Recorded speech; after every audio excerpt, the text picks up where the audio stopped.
Assalamualaikum warahmatullahi wabarakatuh. Salam sejahtera, salam damai semuanya. Selamat datang kembali di The One and Only AQ Media. Sebelumnya biar kalian gak ketinggalan seputar kita-kita, kalian bisa banget melipir ke akun Instagramnya Om Hige di @tresnayusa. Terus ada akun Instagramnya AQ Media di @AQmedia, dan akun Instagramnya Om Herdi di @herdianniadi.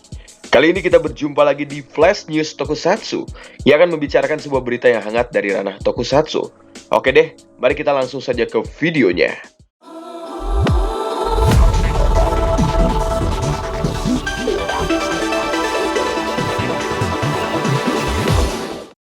Di berita yang pertama, Kamen Rider Deathstream vs Crimson Veil, edisi terbaru Uchusen yang telah mengungkapkan bentuk transformasi baru Genta Igarashi dan juga Veil yang akan debut minggu depan di Kamen Rider Revice.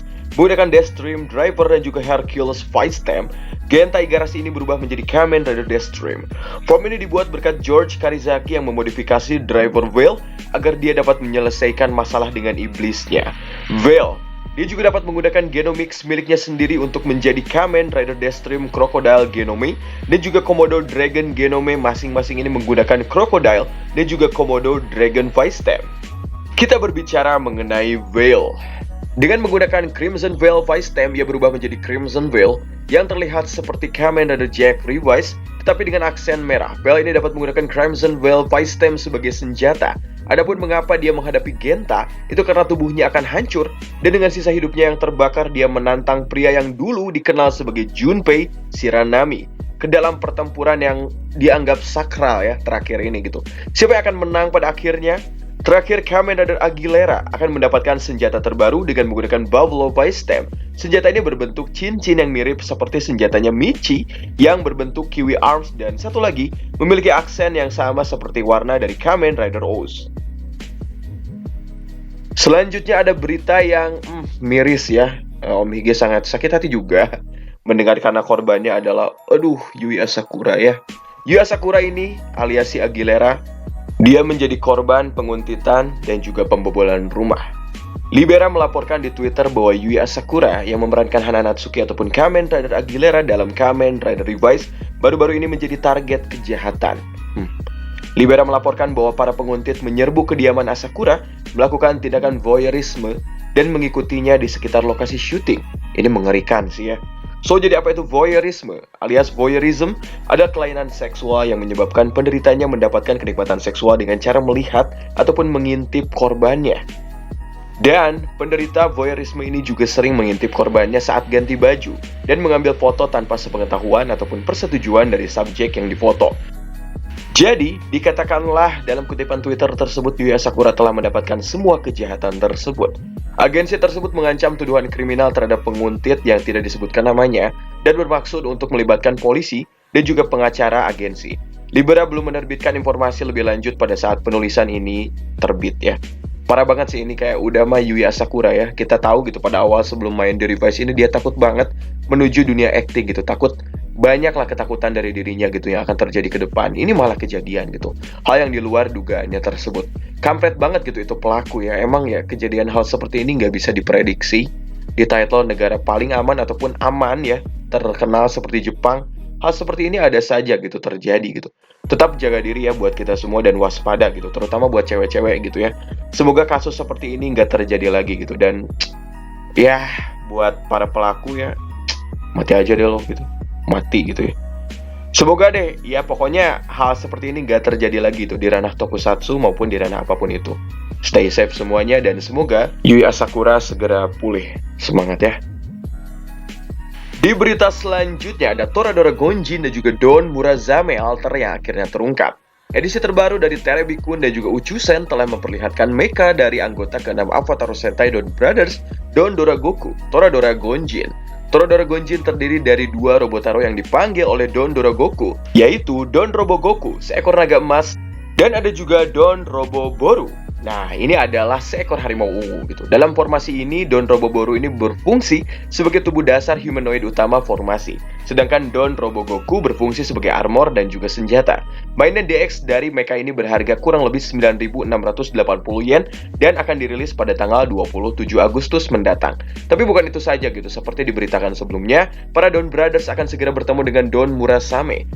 Dan ini sih yang diyakini sebagai Evil Sentai gitu ya. Dan dia adalah seorang pendekar ungu misterius yang akan melawan para Don Brothers. Seperti anggota klan Don lainnya, ia juga memiliki bentuk alternya sendiri, yaitu Don Murasame Alter. Untuk berubah, dia memutar gear besar pada bagian pedangnya, Ninja Arc Sword, menjadi mecha ungu dengan dua mode gitu, mode robo dan juga mode hiu.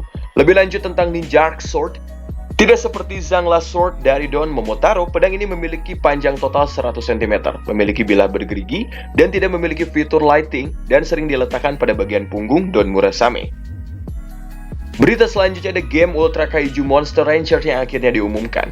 Diumumkan di versi Jepang dari Nintendo Direct Mini terbaru, game Ultra Kaiju Rancher untuk Nintendo Switch. Oke, Nintendo Switch. Di entry terbaru seri Monster Rancher, alih-alih menggunakan makhluk monster dari klasik Rancher itu sendiri, kalian akan menggunakan monster dan alien yang berasal dari seri Ultraman dengan trailer yang menampilkan Gomora, alien Baltan, alien Dada, dan juga Zeton. Nah, key art untuk permainan ini juga menegaskan bahwa akan ada beberapa kaiju ultra berikut: King, Scavenger, King Joe, Miklas, Golza, Melba, Birdon, Alien Metron, dan juga Kanegon. Dalam permainan, pemain akan membuat peternakan besar mereka sendiri dan membangunnya dengan bantuan yang datang dari berbagai monster. Sama seperti game Monster Rancher, kalian dapat merekrut monster baru dengan memasukkan media acak melalui CD ataupun DVD ke dalam game. Tetapi karena Switch tidak memiliki drive disk, metode perekrutannya berbeda di sini. Gitu. Dalam edisi ini, pemain perlu mencari musik berdasarkan judul ataupun artis dalam daftar untuk membuat kaiju terbaru. Tetapi tidak hanya itu gitu. Kalian juga dapat menggunakan IC Smart Card yang digunakan dalam sistem transit dan juga chip NVZ dalam smartphone untuk mendapatkan monster terbaru.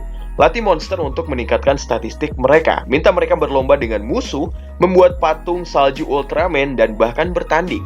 Kalian juga dapat menggabungkan monster untuk menemukan monster terkuat. Ultra Kaiju Monster Rancher akan dirilis di tahun ini loh, dan dikonfirmasi untuk mendapatkan rilisan dalam bahasa Inggris. Ini menarik ya.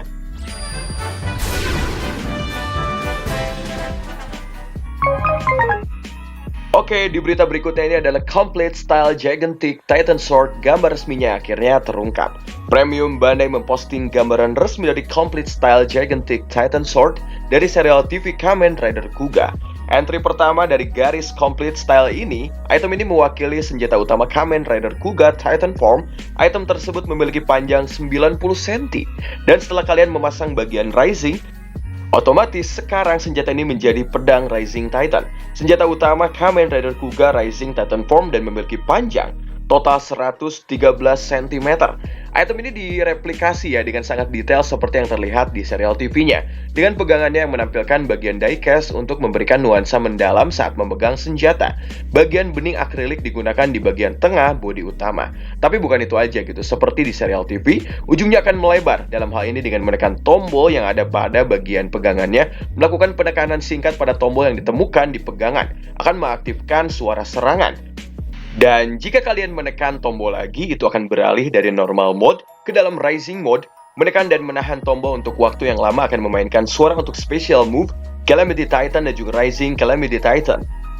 Dan item ini juga memainkan suara setelah menembus musuh Grongi dan juga ledakan terkaitnya. Terakhir, item ini dilengkapi dengan alas khusus tersendiri. Item eksklusif web premium Bandai ini berharga 19.800 yen dan ditetapkan untuk rilis Desember. Dan pre-ordernya untuk item ini akan berakhir pada tanggal 23 Agustus.